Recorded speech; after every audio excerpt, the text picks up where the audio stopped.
And welcome back to Good Morning Vail. We're live up here at the Culinary Weekend festivities. Joining us here in this outside, we got Mark Vlossak. Now, Mark, tell us about what brings you to Vail. And you've been to some of these events before. You spent some time in the mountains, and it's a nice return, isn't it? It's a great return. I actually lived in Denver, moved here 40 years ago, and lived in Denver for 4 years and skied in the mountains all the time. Now, what were you doing when you were down in Denver? I was going to graduate school. Okay. Yeah. Now, you are the founder and president of St. Innocent Winery. I am. 29 years. Now, how do you get involved with, starting a winery? How does that begin?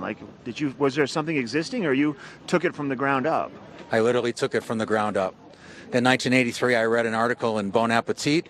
Very famous California Napa Valley winemaker was quoted as saying that Oregon would be a great place to make sparkling wine, actually the greatest place in the country. And at that point, I was drinking a lot of champagne, so I thought, what the hell? I'm going to make some. Just literally out of the blue. I'd never thought about it, and then I realized I didn't know anything about making wine, so I spent 5 years learning and told some friends what I wanted to do, and they were like, I said, don't invest in this, you're going to lose all your money, and they were like, no, we think you're going to do this. And so in '88 we started the winery and made some sparkling wine and some Pinot and some Chardonnay, and at that point there were only 40 people making Pinot Noir in Oregon. Now there's 650. So stop it. You laid the groundwork for all these other people moving forward. I did. In some ways I did. In some ways, yeah. I got bit by the bug, and people looked at it and said, I want to do that too. Mark, tell us, so the main focus in Oregon for you is a Pinot, or what else do you make? That's really the story in Oregon. About 70% of our production is Pinot Noir. It's mostly single vineyard wines, designed really to have a personality. It's kind of the fascinating thing for me is that Pinot Noir is one of those very few grapes that really can tell a whole story. So it's kind of, I always say it's like a dinner party. You decide who you want to invite. You want to invite the showman? That's one vineyard. If you want to have the nice, quiet, contemplative conversation, that's another vineyard. So then, if you're going to invite St. Innocent, who are you actually inviting? Oh, you're inviting, it depends on which person you decide to invite. Give me a rough idea. Oh, I've got this wild exotic one that comes called Momtazi that's very earthy. It's kind of what I always say, it's the wine you want to drink around a warm fire when you're cold in the winter. And maybe up here for Culinary Weekend. Perfect. It would be absolutely perfect, and we're going to pour it actually at lunch tomorrow. Okay, so let's do that now. So you're here for the event, Culinary Weekend. You're going to be obviously at the grand tasting tomorrow night. Absolutely. But you're also doing a ski event, and people are meeting at Zach's cabin. Is that correct? Tell us about that one. It's an eat, ski, eat. Oh, no, I'm sorry. I got that wrong. I just wanted to eat more.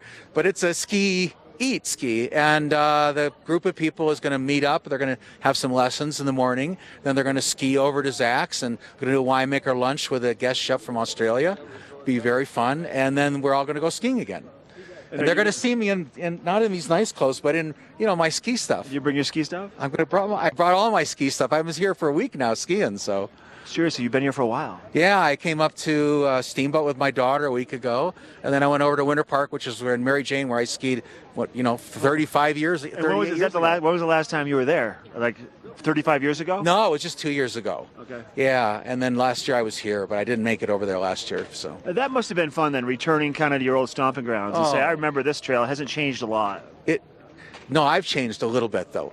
Yes. 40 years, the body is slightly different. You can't ski those bumps like you could back when you were 20 years old. Those hips, they don't wiggle like they used to, They don't. And if they tried, then you'll know about it the next day. Yeah, definitely. And maybe you need a little bit of wine to kind of just relax your body. Maybe some of that St. Innocent.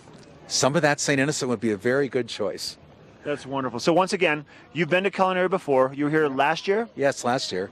And you've changed it up a little bit. You're not doing the winemaker's dinner. You're going to be doing the winemaker's ski event. Absolutely. Be at the grand tasting, and then there's a brews and burgers. But I said, you got to have some wine for people that want a little wine. Yep. So I'll be there pouring wine for the people that say, I'd like a little wine with my burger.